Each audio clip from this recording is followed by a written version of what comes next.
Gong Cheol-mil sedang bertemu dengan Min Sang-ho di sebuah karaoke ditemani oleh dua wanita. Pak Gong Cheol sedang membicarakan tentang masalah pegawai dari tenaga kerja milik Pak Min yang dikirim ke kantornya. Sementara itu, tiba-tiba Jun dan Byung Yu dalam satu kamar. Mereka baru bangun tidur. Byung Yu berucap bahwa dia mencintainya, seperti kejadian malam itu.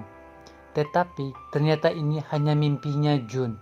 Setelah bangun, jam alarm berbunyi dan dia kesiangan. Jun bergegas berangkat ke kantor. Di depan rumahnya ada Byung Yu yang sedang menunggunya untuk berangkat kerja bersama. Secara refleks, Jun langsung menampar Byung Yu, tetapi ia mencoba mengalihkan pembicaraan dan langsung bergegas berangkat. Di dalam bus, terjadi beberapa rem mendadak hingga menyebabkan guncangan di dalamnya. Hati Jun mulai berdebar kencang. Tingkah laku Jun juga menunjukkan keanehan. Byung Yu mengira Jun sedang demam. Min Sang-ho datang ke kantor. Selain di bisnis konstruksi, ternyata dia menangani para pekerja juga. Dia datang untuk mencari orang yang menimbulkan masalah kemarin. Sementara itu, Jun dan Byung Yu baru saja datang. Kemudian ketua tim pembersihan membisikkan kalau mereka yang telah berulah. Pak Min terkejut melihat kedua orang itu. Dia mengatakan ke Gong Cheol-min kalau pria itu adalah putra kedua dari pimpinan Byun. Tiba-tiba kakaknya Byun Hyu, Byun Wo-sung datang dan mengatakan untuk memperlakukan dia seperti pekerja lain dan tidak memperlakukannya secara istimewa. Jun menguping pembicaraan mereka bertiga. Jun menemui Byun Yu mencoba membicarakan tentang kakaknya, tetapi Byun Yu terlalu polos dan sangat mempercayainya. Di tim perencanaan, Pak yang pertama kali memberikan tugas untuk anak baru Ji-hun. Dia sangat berterima kasih, ternyata ini adalah perintah dan suruhan atasan Pak Seo Ki-hwang. Jung Yo-jin khawatir tentang keadaan putranya. Ia mencoba mengeceknya sendiri pekerjaan yang Byun Yu lakukan. Ditemani Ji-hun, ia mencoba mencari Byun Yu. Di sisi lain, ketua tim pembersih menugaskan mereka berlima dengan sangat berat. Pak Kim, Pak Lee, dan Bu An serta Jun berada di gudang. Byun Yu ditugaskan untuk membersihkan kaca di luar gedung. Ibunya begitu syok melihat ini dan melaporkan ke suaminya pimpinan Byun. Tetapi dia justru menyukai dan menyemangatinya.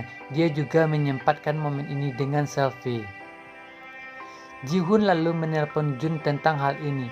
Jun lantas mengatakan kalau ini pasti perbuatan Presidir Min yang keterlaluan. Jun meminta izin ke teman-temannya untuk menemui ketua tim pembersih dan memarahinya. Di sana Byun Yu juga mendengarnya. Di sana ketua tim itu mengatakan kalau dia merundung mereka bukan tanpa sebab. Ia hanya mendapatkan perintah dari atasan yang ditugaskan agar mereka berdua menyerah, mengundurkan diri. Ia juga mengatakan jika keduanya mundur, Pak Kim, Pak Lee, dan Bu An akan kembali ke posisi masing-masing. Hyu langsung terpikir perkataan Jun sebelumnya kalau manajer tertingginya adalah kakaknya. Byun Yu mencoba menguatkan Jun agar tidak mengundurkan diri. Saat sayang sama ibunya, Jun Yo-jin sedang memperhatikan mereka berdua dari kejauhan dan teringat perkataan peramal langganannya. Hyu juga mengatakan kalau dia bekerja seperti ini karena Jun dan hanya demi Jun. Saat membereskan kardus, Jun terlihat kelelahan dan ia jatuh pingsan. Hyu membawanya ke UGD rumah sakit. Dia menelpon Ji-hun. Dokter mengatakan kalau Jun demam dan kelelahan. Byun Yu mencoba bertanya ke Ji-hun apakah dalam dari yang memberi perintah Pak Min adalah kakaknya, tetapi Ji-hun mencoba meyakinkan dia apakah Byun Yu benar-benar yakin akan jawabannya nanti. Di sisi lain, Pak Min sedang makan malam dengan kakaknya Byun Yu. Dia datang ke tempat restoran itu dan berada di bilik sampingnya, mendengar semua ucapan mereka. Bin Yu benar-benar terkejut. Ji-Hung mengantarkan pulang Jun. Malamnya, Yu menemui Jun untuk menanyakan kondisinya.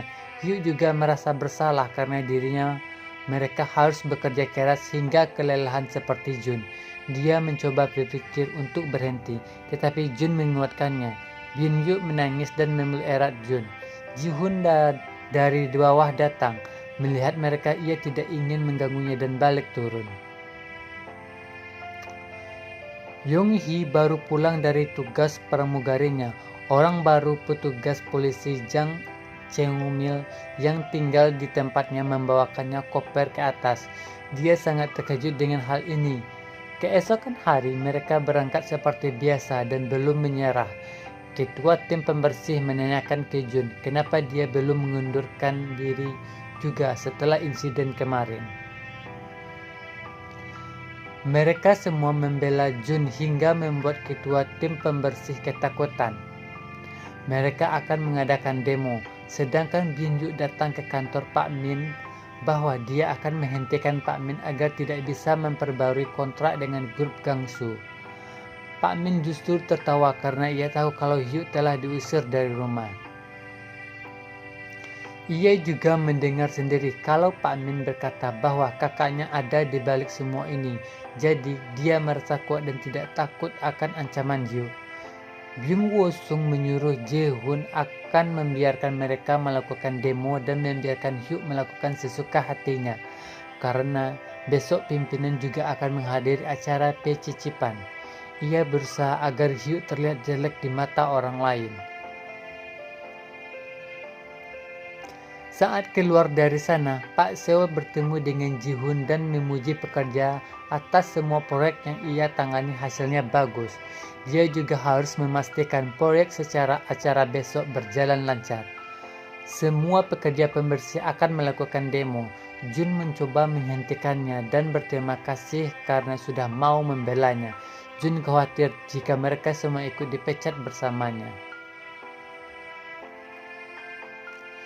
Hugh datang dan menyetujui mereka melakukan ini.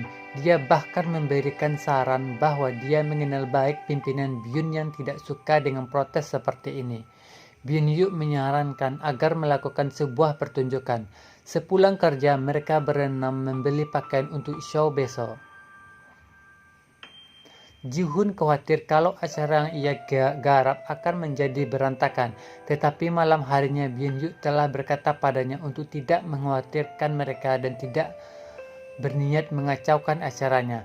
Para tamu penting datang ke acara pecicipan makanan termasuk jajaran pimpinan Byun.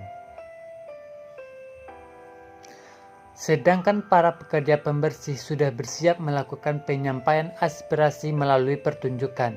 Hugh datang ke atas panggung lalu menari dan menyanyi.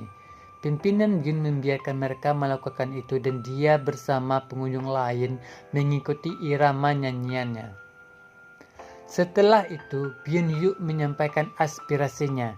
Di sana juga ada para wartawan. Saat itu juga Byun Yu tanpa izin ayahnya langsung mengambil keputusan kalau pimpinan Byun telah memutuskan untuk mempekerjakan para pembersih langsung tidak melalui perusahaan layanan tenaga kerja, melainkan langsung dari perusahaan grup Gangsu. Semua orang terkejut mendengar hal ini. Di tempat duduknya, pimpinan Byun hanya dapat menggerutu akan perbuatan putranya. Sementara Jun berada di samping Hugh bertanya kepadanya kenapa dia melakukan ini. Hugh hanya menjawab dalam hati kalau ini dia lakukan demi dia. Jun telah mengubah dirinya.